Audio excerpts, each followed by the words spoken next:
8ஆம் வகுப்பு கணிதம் பாடம் 6 பயிற்சி 6.1ல ஃபர்ஸ்ட் கணக்கு கோடிட்ட இடங்களை நிரப்புக. அதில் ஃபர்ஸ்ட் ஒன், வேறொருவரால் முன்பே சேகரித்து வைத்திருக்கும் தரவுகள் டேஷ் தரவுகள் அப்படின்னு கேட்டிருக்காங்க. சரி, அதாவது அடுத்தவங்களோட தகவல்களை நம்ம சேகரிக்கிறது தான் என்னது அப்படின்னா இரண்டாம் நிலை தரவுகள் அப்படின்னு சொல்லுவோம். சரி, அதுதான் நம்மளுக்கு இல்லை கேட்டிருக்காங்க. வேறொருவரால்னா அடுத்தவங்க சேர்த்து வச்சிருக்க தகவல்கள், அதாவது கூகுளெல்லாம் நம்ம சர்ச் பண்ணி பார்க்குறோம்ல, அது என்னது அடுத்தவங்களோட டேட்டாஸை தான் நம்ம கலெக்ட் பண்ணுறோம் அப்படிதான். அப்படின்னா அது என்ன தரவுகளாக இருக்கும் அப்படின்னா இரண்டாம் நிலை தரவுகள். இரண்டாம் நிலை தரவுகள். செகண்டு, 25லேருந்து 35 பிரிவிடைகளின் மேல் எல்லை என்ன அப்படின்னு கேட்டிருக்காங்க. 25ங்கிறது இது கீழ் எல்லை, இது வந்து மேல் எல்லை. இப்போ ஆன்சர் வந்து என்னன்னா 35. 200, 15, 20, 103, 3, 197 பீச் என்ன அப்படின்னு கேட்டிருக்காங்க. சரியா, பீச் கண்டுபிடிக்கணும் ஃபார்முலா என்னன்னா L-S, அதாவது பெரிய number large number minus small number. இந்த இதுலயே லார்ஜ் நம்பர் என்னன்னு பாருங்க. உள்ளே பெரிய எண் வந்து 200, சின்ன எண் என்னன்னு பாருங்க 3. அப்போ 200லேருந்து 3 கழிச்சிட்டோம் அப்படின்னா 197. 4வது, பிரிவு அளவு 10 மற்றும் வீச்சு 80 எனில் பிரிவுகளின் எண்ணிக்கை என்ன அப்படின்னு கேட்டிருக்காங்க. சரி, அப்போ இதுக்கு ஒரு ஃபார்முலா இருக்கு. பிரிவுகளின் எண்ணிக்கை கண்டுபிடிக்க என்ன ஃபார்முலானா வீச்சு பை பிரிவின் அளவு. வீச்சு எவ்வளவு கொடுத்துருக்காங்க? 80 தந்திருக்காங்களா? பிரிவின் அளவு 10 தந்திருக்காங்களா? அதை அடி கொடுத்துட்டோம் அப்படின்னா 8. ஆன்சர் இதுக்கு 8. வட்ட விளக்கப்படம் என்பது டேஷ் வரைபடம் அப்படின்னா வட்ட வடிவிலான வரைபடம். வட்ட வடிவிலான வரைபடம். அடுத்தது செகண்ட், சரியா தவறா என கூறுக. அதில் ஃபர்ஸ்ட் ஒன், உள்ளடக்கிய தொடர் ஒரு தொடர்ச்சியான தொடர், அது வந்து தவறு. செகண்ட், வட்ட விளக்கப்படம் மூலம் மொத்த பகுதிகளின் கூறுகளை ஒப்பிட்டு பார்க்க முடியும். சரியா, இது வந்து சரி. ஊடக மற்றும் தொழில்துறையினர் வட்ட விளக்கப்படத்தை பயன்படுத்துகின்றனர், இதுவும் என்னன்னா சரி. வட்ட விளக்கப்படம் என்பது வட்டத்தை பல்வேறு வட்டக்கோண பகுதி கூறுகளாக பிரிப்பது, இதுவும் சரி. 3வது கேள்வி என்ன தந்திருக்காங்கன்னா 25 குடும்பங்களில் உள்ள குழந்தைகளின் எண்ணிக்கை கீழே கொடுக்கப்பட்டுள்ளது. இதனை தொகுக்கப்படாத நிகழ்வெண் பரவல் அட்டவணையில் குறிக்க. ஓகேவா, இப்போ தந்திருக்கக்கூடிய இந்த தரவுகளை வந்து நம்மளுக்கு நிகழ்வெண் பரவல் அட்டவணையை பயன்படுத்த சொல்லியிருக்கிறாங்க. தொகுக்கப்படாத நிகழ்வெண் பரவல் அட்டவணை. ஓகேவா, அப்படின்னா நம்மளுக்கு இதில் வந்து 0லேருந்து நம்மளுக்கு 6 வரை தந்திருக்காங்க. அப்போ அப்படி நம்ம தொகுக்கப்படாத பரவல்னா 0லேருந்து 6 வரை நம்ம தனித்தனியாகவே அதை கண்டுபிடிச்சிடணும். ஓகேவா, இப்போ நம்ம இதுக்கு வந்து நிகழ்வெண் பரவல் அட்டவணையை நம்ம கண்டுபிடிக்க போகிறோம். குழந்தைகளின் எண்ணிக்கை நேர்கோட்டு குறிகள் நிகழ்வெண். சரியா, குழந்தைகளோட எண்ணிக்கை தான் நம்மளுக்கு 0லேருந்து 6 வரை தந்திருக்காங்க. அப்போ 0, 1, 2, 3, 4, 5, 6.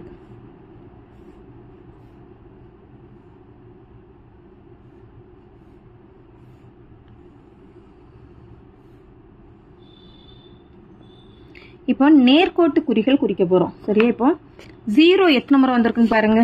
0, 1, 2.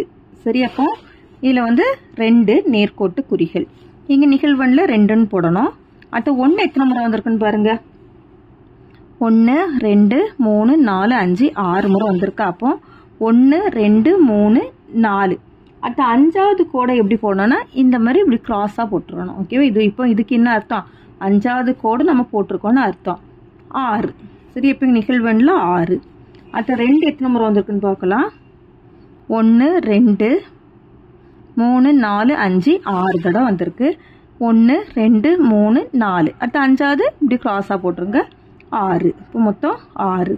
அடுத்தது 3 எத்தனை முறை வந்திருக்குன்னு பார்க்கலாம். 1, 2, 3, 4. சரி, அப்போ 4 முறை வந்திருக்கு. 1, 2, 3, 4. அடுத்து 4 எத்தனை முறை வந்திருக்குன்னு பார்க்கணும். 1, 2, 3 முறை வந்திருக்கு. சரியா, 1, 2, 3. அடுத்து 5 எத்தனை முறை வந்திருக்குன்னு பார்க்கணும். 1 2 3 3 முறை வந்திருக்கு. 1 2 3 6 6 ஒரே ஒரு தடவை தான் வந்திருக்கு. அப்போ ஒரு கோடு போட்டால் போதும். இங்கே 1. இப்போ எல்லாம் மொத்தம் எத்தனைன்னு கவுண்ட் பண்ணி போடணும். மொத்தம் இதோட கூட்டி போடுறோம். சரியா? 8 14 18 21 24 25. இப்போ டோட்டலாக மொத்தம் 25 குழந்தைகளோட எண்ணிக்கை தான் நம்மளுக்கு தந்திருந்தாங்க. 4வது கேள்வி என்ன தந்திருக்கிறாங்கன்னா, 10ஆம் வகுப்பு பொதுத் தேர்வில் 30 மாணவர்கள் எடுத்த மதிப்பெண்களுக்கு தொகுக்கப்பட்ட நிகழ்வெண் பரவல் அட்டவணையை தயார் செய்க. ஓகேவா? தொகுக்கப்பட்ட அப்படின்னா நம்மளுக்கு பிரிவு இடைவெளியில நம்ம கண்டுபிடிக்கணும். அதாவது நம்மளுக்கு இந்த இதில் பாருங்க, நம்மளுக்கு எல்லாமே கொஞ்சம் இடைவெளி விட்டு விட்டு நம்ம தந்திருக்கிறாங்க. சரியா? எல்லாமே இடைவெளி விட்டு நம்பராக தந்திருக்கிறதுனால நம்ம பிரிவு இடைவெளி கண்டுபிடிச்சு தான் நம்மளுக்கு இதற்கு அட்டவணை தயார் செய்யணும். அதுதான் என்னது? தொகுக்கப்பட்ட. சரி, இப்போ இதுக்கு முன்னால் இருக்க கணக்குக்கு வந்து என்னது? தொகுக்கப்படாத தந்திருந்தாங்க. அதுக்கு பிரிவு இடைவெளி கண்டுபிடிக்கணும் அவசியம் இல்லை. ஏன்னா நம்மளுக்கு 0லேருந்து 6 வரை தான் கொடுத்துருந்தாங்க. இப்போ பாருங்க, இதில் வந்து நம்மளுக்கு கொஞ்சம் பெரிய பெரிய நம்பராக தந்திருக்காங்க. அதுவும் ரொம்ப டிஸ்டன்ஸ், அதாவது ரொம்ப பிரிவு தந்திருந்த மாதிரி நம்மளுக்கு கொடுத்துருக்காங்க. அதனால என்ன பண்ணணும்னா இதுக்கு பிரிவு இடைவெளி கண்டுபிடிச்சு தான் இதுக்கு வந்து நிகழ்வெண் அட்டவணை தயார் செய்ய போகிறோம். இப்போ இதுக்கு பிரிவு இடைவெளி கண்டுபிடிக்கணும். இப்போ பிரிவு இடைவெளி கண்டுபிடிக்கணும்னா நம்ம பீச்சு கண்டுபிடிச்சாதான் பிரிவு இடைவெளி கண்டுபிடிக்கணும். அப்போ பீச்சு கண்டுபிடிக்கணும். அதுக்கான ஃபார்முலா தெரியணும். பீச்சுக்கான formula peach is equal to L minus S. எல்னா பெரிய மதிப்பு, எஸ்னா சிறிய மதிப்பு.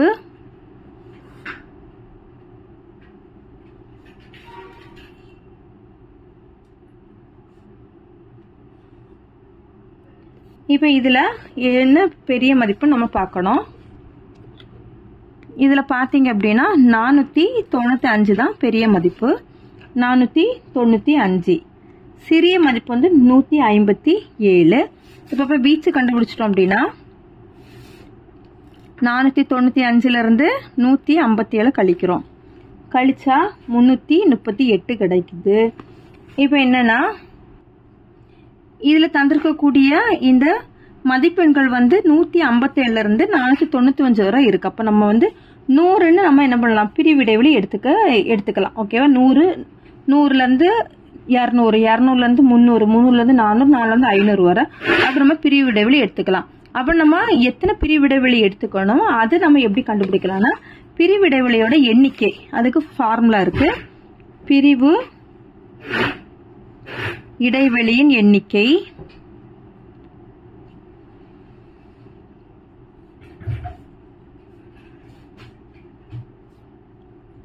is equal to beach by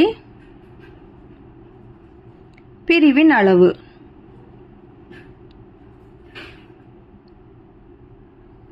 பீச்சோட மதிப்பு தெரியும் எவ்வளவுனா 338. பிரிவின் அளவுன்னா நம்ம வந்து இப்போ 100 எடுக்க போறோம். நம்ம கெஸ் பண்ணியாச்சு. அப்போனா பிரிவின் அளவு வந்து 100 நம்ம போட்டுறணும். சரியா? இப்போ இதை வகுத்துட்டோம் அப்படின்னா என்ன வரும்னா 3.38 வரும். இதை வந்து நம்ம முழுமையாட்டு எழுதணும் அப்படின்னா 4 எழுதிக்கலாமா? 4. அப்போ நம்மளுக்கு எத்தனை இடைவெளி எடுத்துக்கணும்? 4 எடுத்துக்கணும். அதாவது 100லேருந்து 200, 200லேருந்து 300, 300லேருந்து 400, 400லேருந்து 500 வரை அந்த 4 இடைவெளி எடுத்துக்கணுங்கிறது தான் இதுக்கான அர்த்தம். பிரிவு இடைவெளியில 100லேருந்து 200, 200லேருந்து 300, 300லேருந்து 400, 400லேருந்து 500 அடுத்த நேர்கோட்டு குறிகள் நிகழ்வெண். இப்போ 100லேருந்து 200 வரை எத்தனை நம்பர் இருக்குன்னு பார்க்கணும். 183 1 157. சரியா? 200 வந்து அதுக்கு அடுத்ததுல சேர்த்துக்கணும். இப்போ பார்த்தீங்கன்னா கணக்குக்கு பார்த்தீங்கன்னா 2 தான் வரும். அப்போ 2 கோடை போட்டுட்டு இங்கே நிகழ்வெண்ணில் 2ன்னு போட்டுறணும். அடுத்து 200லேருந்து 300 வரை எத்தனை நம்பர் வருதுன்னு பார்க்கணும். 1 2 3 4 5 6 7 8 9. சரி, 200 இதில் நம்ம சேர்த்துக்கணும். ஏன்னா 200ல் இருந்துங்கும் போது மொத்தம் இதில் எத்தனைன்னா 9 எண்கள் வருது. 1 2 3 4 5வது இப்படி கொடுவு இப்படி குறுக்கால போட்டுறணும். அடுத்து 1 2 3 4. இப்போ மொத்தம் இதில் 9. இனி 300லேருந்து 400 வரை பார்க்கணும். சரியா? 300லேருந்து 400 வரை அப்போ இதுக்குள்ளே எதை சேர்த்துக்கணும்னா 300 சேர்த்துடணும். 1 2 3 4 5 6 7 8 9 10 11 12. சரி, அப்போ மொத்தம் 12. 1 2 3 4 5 6 7 8 9 10 11 12. அப்போ மொத்தம் 12. இனி 400லேருந்து 500 வரை பார்க்கணும். 1 2 3 4 5 6 7. 1 2 3 4 5 6 7. சரியா? அப்போ மொத்தம் இதில் டோட்டல் போட்டுக்கணும். மொத்தம்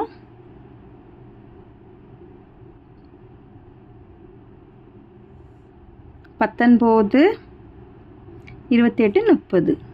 மொத்தம் 30 மாணவர்களோட மதிப்பெண்கள் தான் தந்திருந்தாங்க. அப்போ நம்ம கண்டுபிடிச்சிருக்க அந்த நிகழ்வெண் அட்டவணை வந்து கரெக்ட். ஓகேவா? 5வது கணக்கு சரி, இதுதான் நம்மளுக்கு தந்திருக்கக்கூடிய அந்த வட்ட விளக்கப்படம். இப்போ இதிலிருந்து நம்மளுக்கு என்னன்னா ஒரு 5 கொஸ்டின் கேட்டிருக்கிறாங்க, 6 கொஸ்டின் கேட்டிருக்காங்க. அந்த 6 கொஸ்டினோட நம்ம ஆன்சரை கண்டுபிடிக்கணும். சரி, இப்போ பாருங்க, 20%, 30%, 50 மாணவர்கள், 15%, 25%. அதாவது என்ன கலர் கொடுத்துருக்காங்க பாருங்க. இது வந்து இளம் சிவப்பு. ஓகேவா? இது வந்து இளம் சிவப்பு. அடுத்தது இது வந்து மஞ்சள், இது வந்து பச்சை. அடுத்தது நீலம், சிவப்பு. இந்த மாதிரி நம்மளுக்கு கலர் கொடுத்துருக்குறாங்க. ஃபர்ஸ்ட் கேள்வி என்னன்னு பாருங்க. எத்தனை சதவீதம் மாணவர்கள் சிவப்பு வண்ணத்தை விரும்புகின்றனர்? எத்தனை மாணவர்கள் சிவப்பு வண்ணத்தை விரும்புகின்றார்கள் அப்படின்னா 20%. செகண்ட், எத்தனை மாணவர்கள் பச்சை வண்ணத்தை விரும்புகின்றனர்? இப்போ இதில் பார்த்தீங்கன்னா நம்மளுக்கு எத்தனை மாணவர்கள் கேட்டிருக்கிறாங்க. ஓகேவா? எத்தனை மாணவர்கள் கேட்டிருக்காங்க அப்படின்னா நம்ம என்ன பண்ணோம்னா இதில் மொத்தம் எத்தனை மாணவர்கள் இருக்கிறாங்க அப்படின்னு நம்ம கண்டுபிடிக்கணும். இப்போ நம்ம மொத்த மாணவர்களோட எண்ணிக்கையை எக்ஸ்ன்னு எடுத்துக்க போகிறோம். மொத்த மாணவர்களின்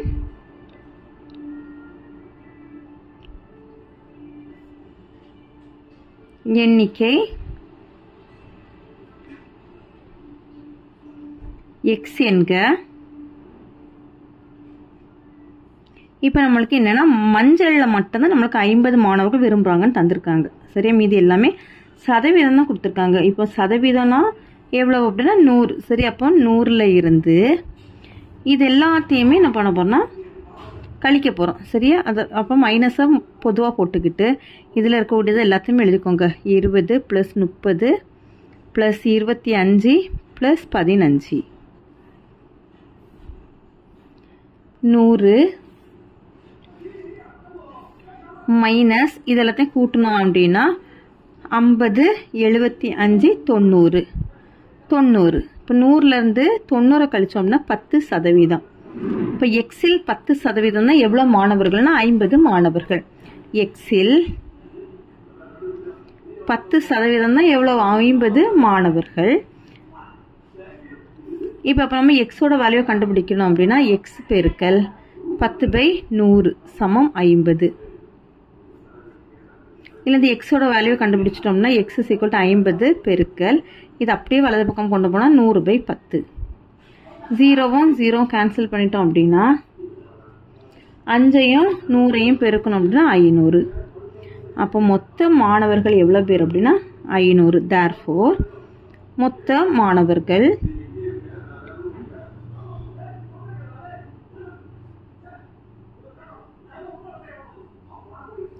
= 500.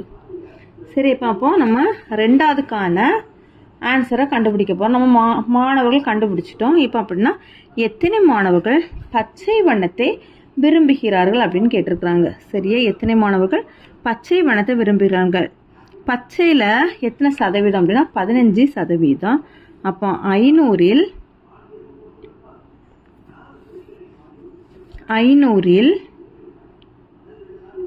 15%. ஏன்னா மொத்த மாணவர்கள் 500, அதில் 15% தான் பச்சை மாணவர்கள். சரி, அப்படின்னா 500 பெருக்கல் 15% எப்படி எழுதலாம்? 15/100 எழுதிக்கலாமா? இப்போ இந்த 2 0 கேன்சல் ஆயிடுச்சு அப்படின்னா 5ஐயும் 15ஐயும் பெருக்கணும் அப்படின்னா 75 மாணவர்கள். அப்போ பச்சை வண்ணத்தை விரும்பும் மாணவர்கள் எவ்வளோ பேர்னா 75. அடுத்தது 3வது, நீல வண்ணத்தை விரும்பும் மாணவர்கள் பின்னம் என்ன அப்படின்னு கேட்டிருக்காங்க. சரியா? நீல வண்ணத்தை விரும்பும் மாணவர்களோட பின்னம் தான் என்னன்னு கேட்டிருக்காங்க. இப்போ நீல வண்ணத்தை விரும்பக்கூடிய மாணவர்கள் எத்தனை சதவீதம்னா 25%. அதனுடைய பின்னம் என்னன்னு கேட்டிருக்கிறாங்க. அப்போ 25% பின்னமா எழுதணும் அப்படின்னா 25/100. இதை அடி கொடுத்தோம் அப்படின்னா 25 4 25 100. அப்போ 1/4 தான் அதுக்கான ஆன்சர். அடுத்த 4வது, எத்தனை மாணவர்கள் சிவப்பு வண்ணத்தை விரும்பவில்லை அப்படின்னு கேட்டிருக்காங்க. சரியா? எத்தனை மாணவர்கள் சிவப்பு வண்ணத்தை விரும்பவில்லை? சிவப்பு வண்ணத்தை விரும்பாத மாணவர்கள் கேட்டிருக்காங்க. இப்போ 20% வந்து சிவப்பு வண்ணத்தை விரும்புகிற மாணவர்கள். சரியா? அப்படின்னா விரும்பாத மாணவர்கள் பார்த்தீங்கன்னா மீதி இருக்கக்கூடியதெல்லாம் விரும்பாத மாணவர்கள். அப்படின்னா 80% வருமா? 20% விரும்புகிற மாணவர்கள். அப்போ விரும்பாத மாணவர்கள் எவ்வளவு சதவீதமா இருக்கும்னா 80%. 4வதுக்கு 500 மாணவர்கள்ல 80% மாணவர்கள் சிவப்பு வண்ணத்தை விரும்பல. ஓகேவா? அப்போ 500 × 80/100. 2 0 அடி கொடுத்துட்டோம் அப்படின்னா 80ஐயும் 5ஐயும் பெருக்கணும்னா 400 மாணவர்கள் சிவப்பு வண்ணத்தை விரும்பாத மாணவர்கள். அடுத்த 5வது, எத்தனை மாணவர்கள் இளஞ்சிவப்பு அல்லது நீல வண்ணத்தை விரும்புகின்றனர்? இளஞ்சிவப்பையும் விரும்புறவங்க நீல வண்ணத்தையும் விரும்புறவங்கள கேட்டிருக்கிறாங்க. இளஞ்சிவப்பை விரும்புறவங்க எத்தனை சதவீதம் பாருங்க? 30%. சரி. அடுத்தது நீல வண்ணத்தை விரும்புறவங்க வந்து 25%. அப்போ ரெண்டுத்தையும் நம்ம டோட்டல் பண்ண போறோம். 5வதுக்கு 500ல் 30% பிளஸ் 500ல் 25%. 500 பெருக்கல் 30% போது 30/100 பிளஸ் 500 பெருக்கல் 25% போது 25/100. 2 0 அடி கொடுத்தோம். இங்கே 2 0 அடி கொடுத்தோம். 5ஐயும் 30ஐயும் பெருக்குன்னா 150 பிளஸ் 5ஐயும் 25ஐயும் பெருக்குன்னா 125. இதை கூட்டணும்னா 275. அடுத்த 6வது, எத்தனை மாணவர்களிடம் தங்களுக்கு பிடித்தமான வண்ணம் பற்றி கேட்கப்பட்டதுன்னா மொத்தம் எத்தனை டோட்டல் மாணவர்கள் கண்டுபிடிச்சோமா? 500 மாணவர்கள். 6வது கணக்கு தான் நம்ம வீடியோவில் பார்க்க போகிறோம். கேள்வி என்ன அப்படின்னா, ஒரு கருத்து கேட்பில் அப்பகுதி மக்களால் விரும்பப்படும் உணவு வகைகள் பற்றிய விவரங்கள் கீழே கொடுக்கப்பட்டுள்ளது. அவ்விவரங்களுக்கு வட்ட விளக்கப்படம் வரைக. உணவு வகைகள் தந்திருக்காங்க, எண்ணிக்கையும் கொடுத்துருக்காங்க. இதை பயன்படுத்தி இப்போ நம்மளுக்கு வட்ட விளக்கப்படம் வரைய சொல்லியிருக்கிறாங்க.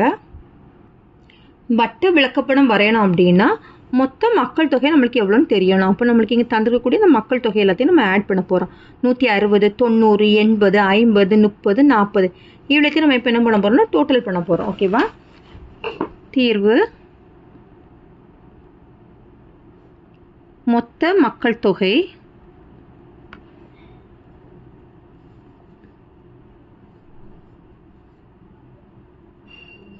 is equal to 160 plus 90 plus 80 plus 50 plus 30 plus 40. இது எல்லாத்தையும் கூட்டும்போது எவ்வளோ வரும் அப்படின்னா 450. உணவோட வகை, உணவு வகைகள், மக்களின் எண்ணிக்கை,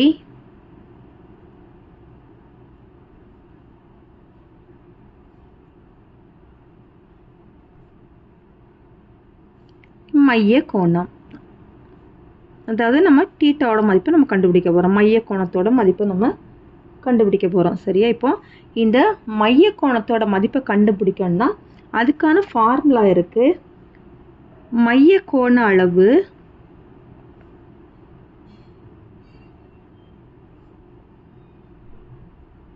இஸ் ஈக்குவல் டு கூறின் மதிப்பு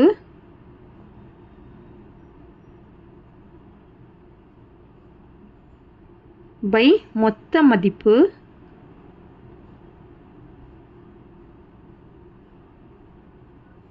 இன்டு 360 டிகிரி. இதுதான் அந்த மைய கோணம் கண்டுபிடிக்கிறதுக்கான ஃபார்முலா. இப்போ ஃபஸ்ட்டு உணவின் வகைகளில் காய்கறிகள் காய்கறிகளை மக்கள் தொகை எவ்வளோ கொடுத்துருந்தாங்கன்னா 160. இப்போ இந்த ஃபார்முலாவில் நம்ம பிரதியிடுறோம். எப்படி பிரதியிடுறோம்? 160 பை மொத்த மதிப்புனா 450 இன்டு 360. 0 கேன்சல் பண்ணிடுறோம். இனி வந்து 9ஆம் வாய்ப்பாடுக்கு அடி கொடுத்தோம் அப்படின்னா இங்கே வந்து 5 தடவை வரும், இங்கே 4 முறை வரும். இனி இதையும் அடி கொடுக்குறோம்.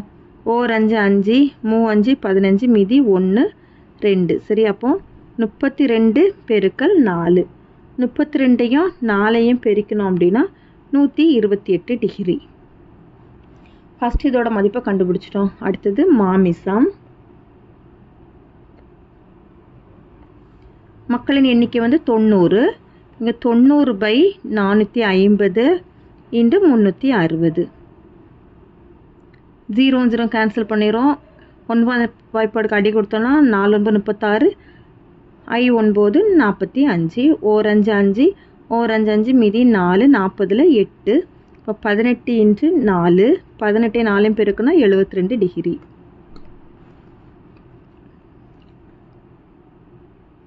காய்கறி கலவை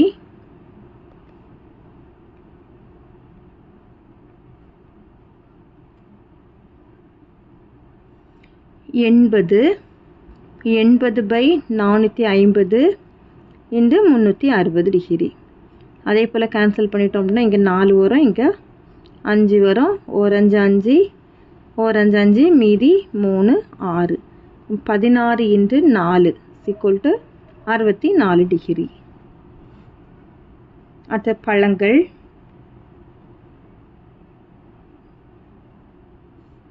பழங்களில் 50 மக்களோட எண்ணிக்கை வந்து 50 தந்திருக்காங்க. அப்போ இங்கே 50 பை 450 இன்ட்டு 360 டிகிரி.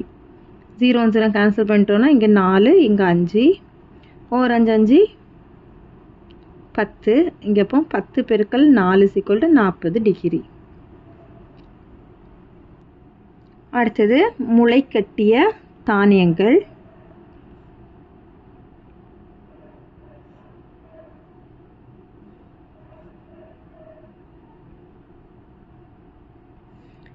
முப்பது பை 450 இன்டு 360 டிகிரி. 0 கேன்சல் பண்ணிடுறோம். 4 5 1 5 5 6 5 30. அப்போ 6ஐயும் 4ஐயும் பெருக்கணும் அப்படின்னா 24 டிகிரி. இனி லாஸ்ட்டாக ரொட்டி. 40 பை 450 இன்டு 360 டிகிரி. 0 கேன்சல் ஆயிடுச்சுன்னா இங்கே 4 இங்கே 5 1 5 5 8 5 40. 8 பெருக்கல் 4 = 32 டிகிரி. இனி நம்ம டோட்டல் பண்ணி செக் பண்ண போகிறோம்.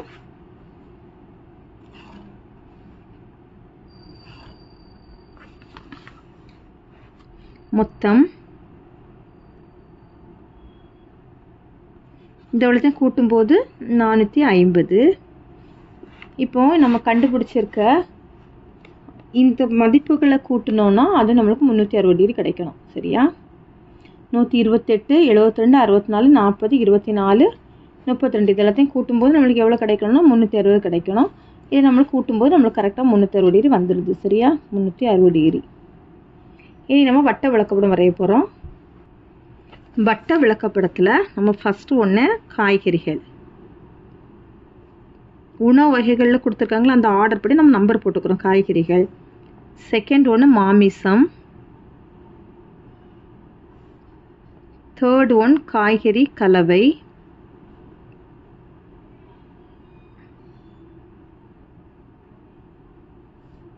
ஃபோர்த் ஒன் பழங்கள். ஃபிஃப்த்து முளைக்கட்டிய தானியங்கள்.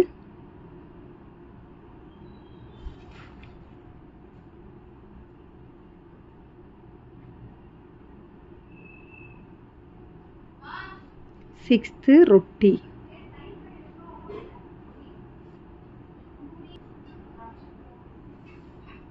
இப்போ நம்ம பார்த்தோன்னா காய்கறிகளில் மையக்கோணம் எவ்வளோ 128 டிகிரி. சரி, அப்போ அது வந்து கொஞ்சம் பெருசாக போட்டுக்கணும். இது வந்து 128 டிகிரி ஃபஸ்ட்டு காய்கறிகள். சரி, அடுத்தது 72 டிகிரி, இது வந்து செகண்டு. அடுத்தது 64 டிகிரி, இது தேர்டு. அப்புறம் 40 டிகிரி, இது fourth. 24 degree fifth. 32 degree sixth. ஓகேவா? இதுதான் என்னென்னா வட்ட விளக்கப்படம். ஒவ்வொரு டிகிரியை பொறுத்து நம்ம இது வந்து 128 பெருசாக போட்டிருக்கோம். 72 அதை விட கொஞ்சம் 72 வந்து இதை விட சின்னதுனால கொஞ்சம் சின்னதாக போட்டிருக்கோம். சரி, அந்த மாதிரி நம்ம சின்னதுன்னா சின்னதாக போட்டுக்கணும், பெருசுனா பெருசாக போட்டு வட்ட விளக்கப்படத்தை வரைஞ்சிக்கணும். 7வது கேள்வி என்னென்னா, இந்திய அரசாங்கத்திற்கு பல்வேறு வரி வருவாய் வழிகளில் இருந்து வரும் ₹1 வருமானம் கொடுக்கப்பட்டுள்ளது. அதற்கு வட்ட விளக்கப்படம் வரைக. வரி வருவாய் வழி, அதில் வந்து நிறுவன வரி, வருமான வரி, சுங்க வரி, கலால் வரி, சேவை வரி, மற்றவை. வருமானம் கொடுத்துருக்காங்க 19, 16, 9, 14, 10, 32 தந்திருக்காங்க. சரி, இப்போ இதனுக்கு இந்த மதிப்புகளெல்லாம் பயன்படுத்தி ஒரு வட்ட விளக்கப்படம் வரைய சொல்லியிருக்கிறாங்க.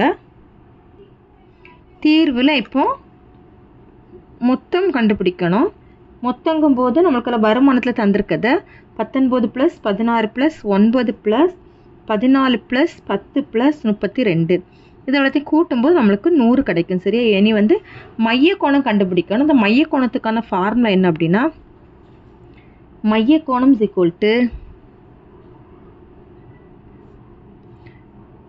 கூறின் மதிப்பு பை மொத்த மதிப்பு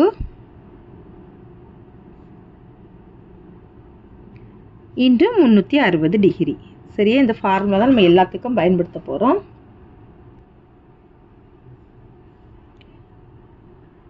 வரி வருவாய் வழி, வருமானம், மைய கோணம்.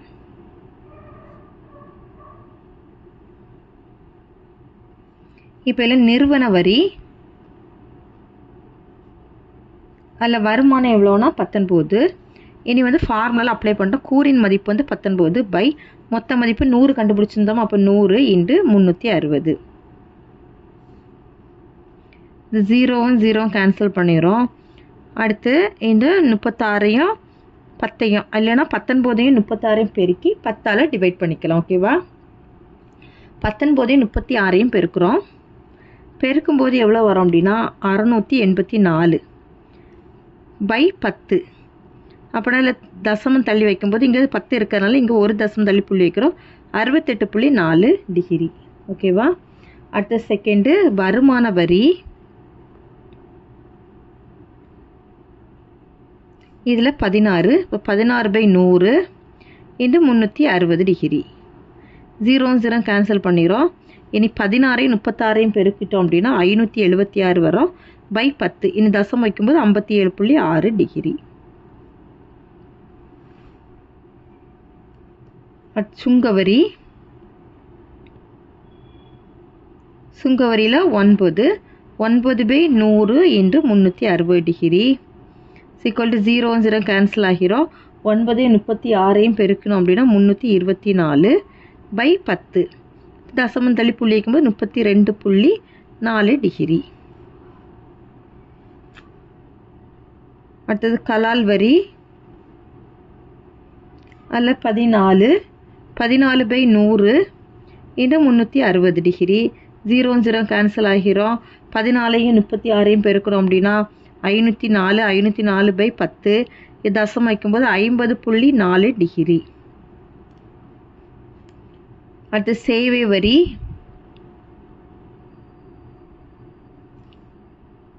இது 10.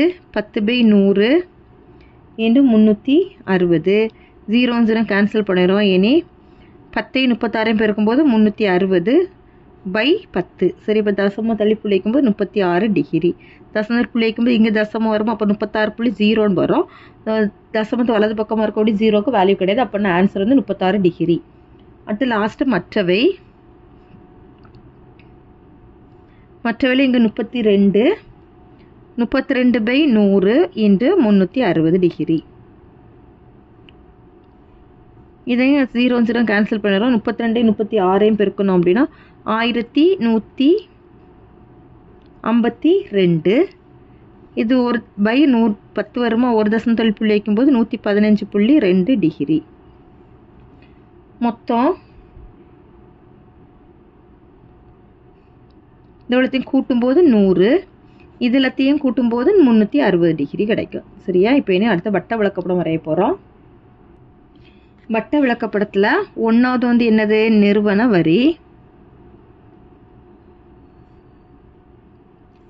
2வது வந்து வருமான வரி.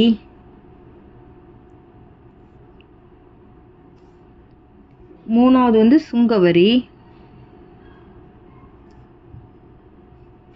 4வது வந்து கலால் வரி. 5வது வந்து சேவை வரி. 6வது வந்து மற்றவை. இப்போ ஒவ்வொன்றுக்கும் டிகிரி கண்டுபிடிச்சி வச்சுருக்கோமா, அதை வச்சு நம்ம இங்கே வட்ட விளக்கப்படத்தை வரைய போகிறோம். சரியா, இப்போ சென்டர் புள்ளி வச்சுக்கிறோம். இப்போ இதில் பாருங்கள், ஃபஸ்ட்டு ஒன்று நிறுவன வரிக்கான டிகிரி எவ்வளோன்னா 68.4. சரி, அப்போ 68.4. இது வந்து 1வது. அடுத்த வருமான வரிக்கு 57.6. அது இதை விட கொஞ்சம் சின்னதாக போட்டுக்கணும், ஏன்னா இதை விட சின்ன வேல்யூனால 57.6 டிகிரி. இது வந்து செகண்டு. அடுத்தது 3வது வந்து 32.4. அப்போ இதை விட சின்னதாக போட்டுக்கணும், 32.4 டிகிரி. இது வந்து தேர்ட் ஒன். அடுத்தது 4வது கலால் வரி வந்து 50.4. அப்போ இதை விட கொஞ்சம் பெருசாக போட்டுக்கணும், 50.4 டிகிரி. அடுத்தது சேவை வரிக்கு 36. இதை விட அப்போ சின்னதாக போட்டுக்கணும், 36 டிகிரி. இப்போ மீதி இருக்கிறதெல்லாம் பார்த்தீங்கன்னா 115.2. இது வந்து தான் உள்ளலி பெருசு. சரியா, 115.2. இது வந்து 6வது. அவ்வளோதான் வட்ட விளக்கப்பட முடியும். 8வது கேள்வி என்ன தந்திருக்காங்க அப்படின்னா, குமரனின் மாத குடும்ப செலவு கீழே கொடுக்கப்பட்டுள்ளது. அதற்கு பொருத்தமான வட்ட விளக்கப்படம் வரைக்க விவரங்கள்லாம் தந்திருக்காங்க. அந்த விவரங்கள்லேருந்து 3 கேள்வி கேட்டிருக்காங்க. அந்த 3 கேள்விக்கு நமக்கு ஆன்சர் கண்டுபிடிக்கணும். சரி, அப்போ ஃபஸ்ட் நம்ம வட்ட விளக்கப்படம் வரையணும். வரைஞ்சிட்டு அதுலேருந்து நம்ம இந்த 3 கேள்விக்கு ஆன்சர் கண்டுபிடிக்கணும். முதல் கேள்வி என்னென்னா, குமரன் வாடகைக்காக ரூபாய் 6000 செலவு செய்தால் அவர் கல்விக்கு செய்யும் செலவை காண்க. 2வது, குமரனின் மொத்த மாத வருமானம் எவ்வளவு. 3வது, கல்வியை விட உணவுக்கு எவ்வளவு அதிகமாக செலவு செய்கிறார். சரி, அந்த 3 கேள்விக்கான ஆன்சரை கண்டுபிடிக்க போகிறோம். இல்லை விவரங்களில் உணவு, கல்வி, வாடகை, போக்குவரத்து, இதர செலவுகள் தந்திருக்காங்க. செலவுகள் 50%, 20%, 15%, 5%, 10% தந்திருக்காங்க. சரியா, தீர்வில் இப்போ நம்ம மொத்த மதிப்பு கண்டுபிடிக்க போகிறோம். மொத்த மதிப்பு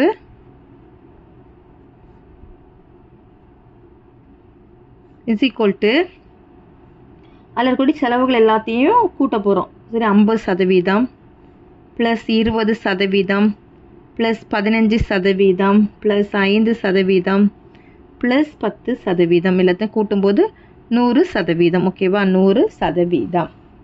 இனி மைய கோணம் கண்டுபிடிக்கிறதுக்கான ஃபார்முலா, மைய கோணம் ஈக்குவல் டு கூறின் மதிப்பு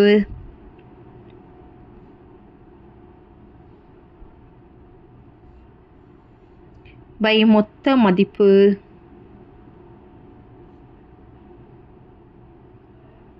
இன்டு 360 டிகிரி.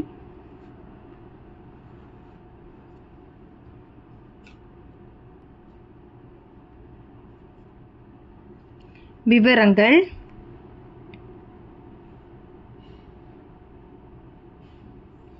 அதில் செலவுகள், மைய கோணம்.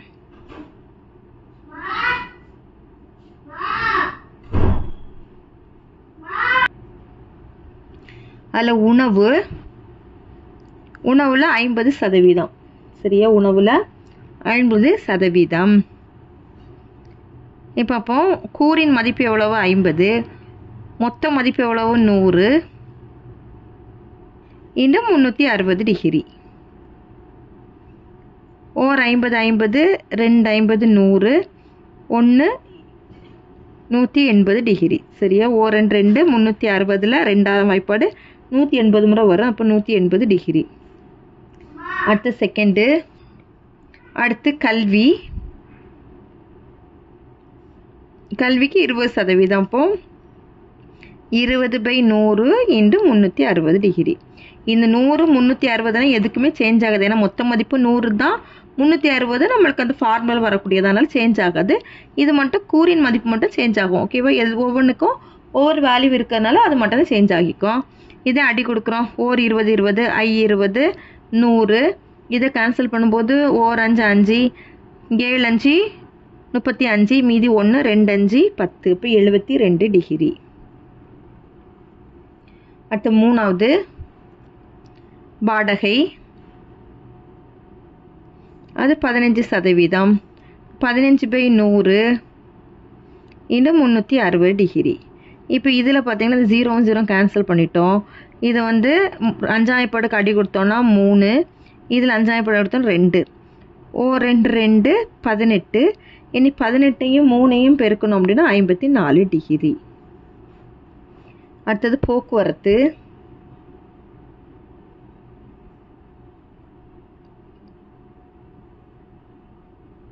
போக்குவரத்தில் 5 டிகிரி. சரி, 5%. 5/100 × 360 டிகிரி. 0 0 அடி கொடுத்துரும். ஓர் 5 5, 2 5 10. ஓர் 2 2, 18 2 36. இப்போ இங்கே 18 டிகிரி. அடுத்தது இதர செலவுகளில்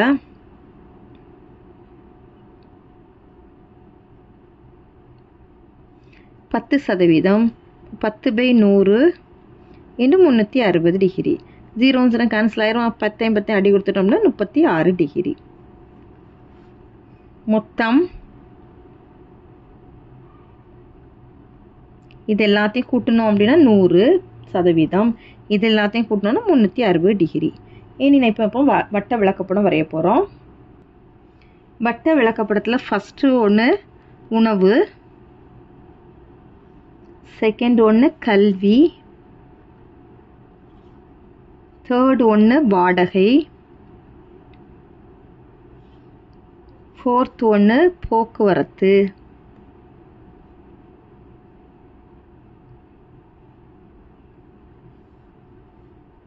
ஃபிஃப்த் ஒன்று இதர செலவுகள்.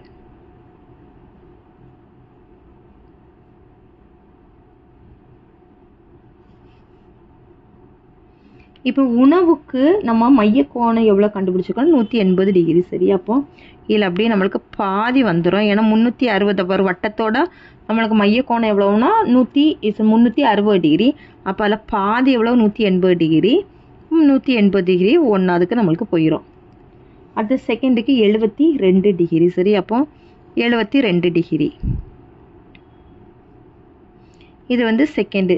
தேர்டுக்கு வந்து 54 டிகிரி. அடுத்த ஃபோர்த்துக்கு 18 டிகிரி. ஃபிஃப்த் ஒன்றுக்கு 36 டிகிரி. சரியா, அவ்வளோதான். வட்ட விளக்கப்படம் முடிச்சிட்டோம். இனி அதே இதில் நம்மளுக்கு 3 கேள்வி கேட்டிருந்தாங்களா? ஃபஸ்ட்டு கேள்வி என்ன கேட்டிருக்காங்க? குமரனின் வாடகைக்காக ரூபாய் 6000 செலவு செய்தால் அவர் கல்விக்கு செய்யும் செலவை காண்க. சரியா, இப்போ அவன் வந்து வாடகைக்கு வந்து 6000 செலவு செஞ்சான்னா கல்விக்கு எவ்வளோ ரூபா செலவு பண்ணுறான்னு நம்ம இப்போ கண்டுபிடிக்க போகிறோம். குமரனோட வாடகை. சரியா, குமரனோட வாடகைக்கான சதவீதம் எவ்வளோன்னா 15%. இதில் வந்து ஃபஸ்ட்டு கேள்வி, குமரன்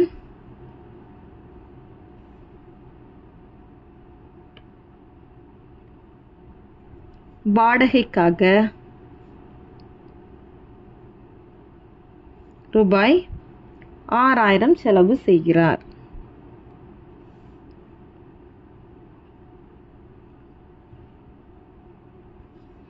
அப்போ நம்மளுக்கு வாடகைக்கு எவ்வளவு சதவீதம் தந்திருக்காங்கன்னு செலவுகளில் 15%.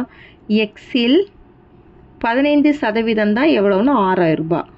6000 ரூபாயில் 15% அவன் வந்து எதுக்காக செலவு பண்ணுறான் அப்படின்னா வாடகைக்காக செலவு பண்ணுறான். அப்போ எக்ஸ் பெருக்கல் 15/100 = 6000. எக்ஸ் = 6000 பெருக்கல் 100/15. இதை அடி கொடுத்தோம் அப்படின்னா 3ஆம் வாய்ப்பாடுக்கு அடி கொடுத்தோம் அப்படின்னா 5, இதில் 2000. 5ஆம் வாய்ப்பாடுக்கு அடி கொடுத்தோன்னா 1 5 5 20. சரி, அப்போ எக்ஸ் = 2000ஐயும் 20ஐயும் பெருக்கிறோம். பெருக்கிட்டோம் அப்படின்னா 40000 ரூபா கிடைக்குமா? நம்ம இப்போ என்ன கண்டுபிடிக்கிறோம் அப்படின்னா அவனோட மொத்த வருமானம் எவ்வளோன்னு கண்டுபிடிக்கிறோம். சரி, அதை தான் நம்ம எக்ஸுக்கு மதிப்பை கண்டுபிடிச்சிருக்கிறோம். அவனோட மொத்த வருமானம் எவ்வளோன்னா 40000 ரூபா.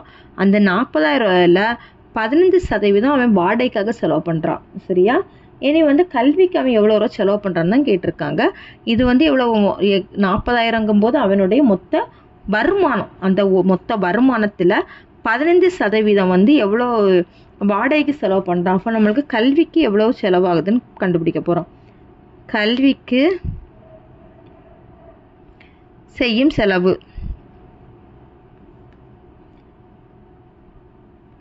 எவ்வளவு? 20%. சரி, அப்போ எக்ஸில் 20%. எக்ஸில் 20%.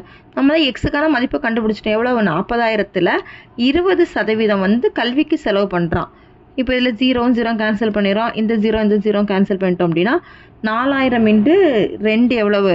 8000. சரி, அப்போ அவன் வந்து கல்விக்காக எவ்வளோ ரூபா செலவு பண்ணுறான் அப்படின்னா 8000 ரூபா. இப்போ வந்து அவன் வாடகைக்காக 6000 ரூபா செலவு பண்ணுறான், கல்விக்காக 8000 ரூபா செலவு பண்ணுறான். அடுத்த செகண்டு, குமரனின் மொத்த மாத வருமானம்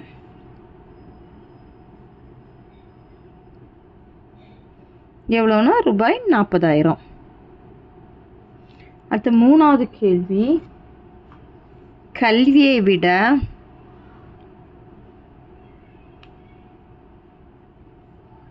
உணவுக்கு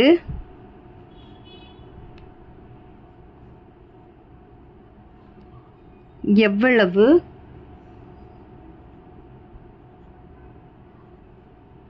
அதிகமாக செலவு செய்கிறார்?